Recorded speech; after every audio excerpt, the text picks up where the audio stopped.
Salut, mercredi 31 juillet 2024, Antoine Basbous.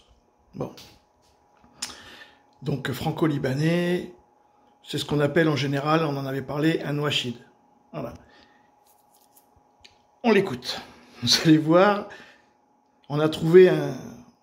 Parle comme si la guerre a commencé hier ou ce matin, à 2 h du matin. Ça fait 10 mois Voilà. Lui là, que Israël bombarde Gaza, il y a plus de 40 000 morts, il y a plus de 100 000 blessés. Donc on ne découvre pas simplement un nier ce matin. Antoine Basbous, hein. Politologue, associé forward, vous voyez. Vous allez voir, c'est hallucinant. À 2 h du matin à Téhéran. Donc la guerre est là, Israël tue des gens qui sont innocents, il y a des gens qui sont innocents dans les 40 000. Israël s'émeut pour la mort de 12 personnes dans le Golan, mais aussi il y a des jeunes qui sont éliminés à Gaza tous les jours par l'armée israélienne. Stéphane Goldin. Alors, vous avez entendu le nom là? Donc lui, ça fait plusieurs fois que LCI l'invite. Bon, c'est donc un analyste, un ancien militaire de Tzahal pour Israël 24. Bon, donc ça c'est Basbous. On le connaît, on sait qui il est, tout ça. Là, ce qu'il vient de dire, c'est ce que tout le monde pense. Écoutez, la réponse, elle est lunaire. Basbous, c'est quand même l'hôpital qui se fout de la charité, excusez-moi du terme. Pourquoi vous auriez le droit de nous éliminer? Pourquoi vous auriez le droit de nous massacrer? Pourquoi vous auriez le droit de nous tuer? Et nous, on n'aurait le droit qu'à tendre nos deux joues?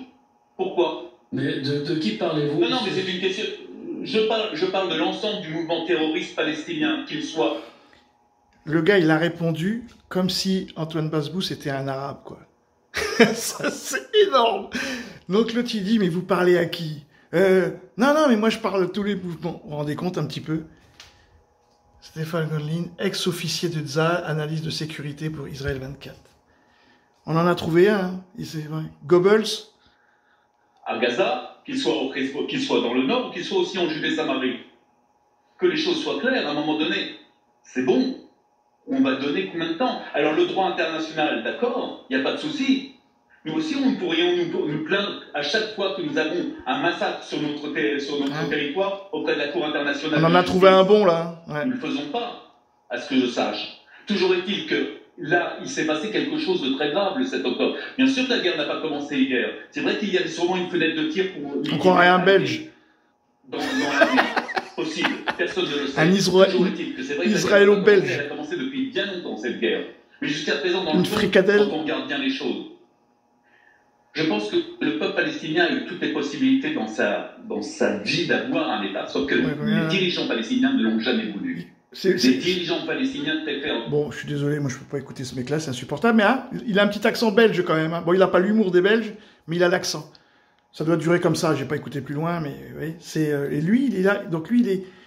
Bon, LCI a carrément basculé vers Israël, c'est comme ils avaient basculé vers l'Ukraine. Il leur faut... voilà. Il leur faut quelqu'un. Bon, bah là, l'Ukraine, ils se prennent une branlée, donc bon, bah, pour LCI, ça les intéresse plus. Donc, ils ont trouvé des nouvelles têtes de pont. Donc, c'est Israël avec ces genres de personnages-là qui viennent dire des choses horribles. Et puis, ça finira toujours pareil, parce qu'à un moment donné, quand ça va se battre, bah, ils seront obligés de les mettre de côté, parce que sinon, là, c'est parce qu'ils ont récupéré l'Arcom leur a donné 10 ans de plus, alors ils peuvent y aller. Bon, sur ce, les amis, à suivre. Salut!